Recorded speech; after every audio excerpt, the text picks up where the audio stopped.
Tony Khan recently made headlines by boasting about his luxurious lifestyle, openly talking about how he's living on his father's multi-million-dollar yacht. He described just how fortunate he is in an interview with Sports Grid, saying, quote, "That's where I'm living. My father is a spectacular person, a great captain of industry, and an entrepreneur and American dream who came here with nothing, and everything he's been able to build up, it's a real success story. Thanks to him, we were able to do a lot of great things. I'm so blessed to be his son, and he's a great man. I'm also living with him on a boat." Now, if that sounds like a lot of humble bragging and belaboring the point, well, it kind of is. But hey, Tony's making sure we all know that he's living the dream, on a boat with his dad, in case you didn't catch that. While his lavish lifestyle isn't an issue on its own, the irony is undeniable. Tony Khan is living it up while AEW is sinking into irrelevancy. And that's not the only example of Tony Khan's cluelessness. Stay tuned until the end because we will have video footage giving you another microcosm of exactly why AEW is in the shape that it's in. But first, let's set the stage.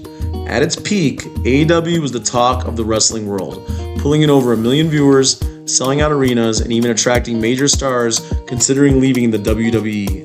It was seen as a true competitor to WWE, echoing the legendary WCW-WWE rivalry. It was the holy grail for wrestling fans, a well-funded, legitimate competitor that could realistically challenge the WWE. It was 18 years in the making, but sadly, the golden opportunity AEW had was squandered. And today, while other companies are thriving, AEW's ratings, attendance, and overall relevance have plummeted. AEW deserves credit for securing a lucrative TV rights deal, something that should have set them up for long-term success. But despite having that security, their numbers continue to decline, and at some point, the network is going to notice. You can only deliver disappointing ratings and lackluster attendance for so long before even a strong TV deal loses its value. Instead of using that platform to grow AEW into a mainstream powerhouse, Tony Khan's poor booking and niche approach have kept the company stagnant. Once gigantic crowds have now dwindled to bingo-sized small venues reminiscent of Tony Khan's beloved ECW. As we mentioned earlier, here's a small but clear example of exactly why AEW is stuck in a sea of irrelevancy. When you come to New York City, you're talking about the biggest names. And ladies and gentlemen, there is no bigger name than the man who can start things out. Ladies and gentlemen, who can start things out. Stay! And we're going to have some great wrestling. We're going to wrestling. You'll be able to check it out Friday night on TNT. Thank you for being here. You have made this into the greatest week tradition of AEW. And thank you for the first time ever. Thank you for the first time ever.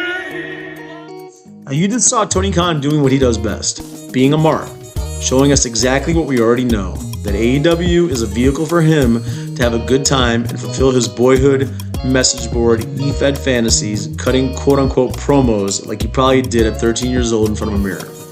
Don't get me wrong, being a fanboy and a passionate fan isn't a bad thing, but that alone doesn't qualify you to run a wrestling company, and Tony Khan continues to prove that by booking for himself instead of a broader audience. He isn't growing AEW, he's indulging his own fandom at the expense of its success. Like Jim Cornette would say, Tony's having fun with his friends, but the problem is, his friends are an ever-shrinking niche audience. Living on a yacht and boasting about your wealth isn't a bad thing either, but when you're doing that while your company is struggling, it just highlights how out of touch you really are. And until Tony Khan steps back and puts someone else in charge of booking and the overall direction of the company, AEW will stay exactly where it is, drifting aimlessly in a sea of irrelevancy. Drop your thoughts and comments below.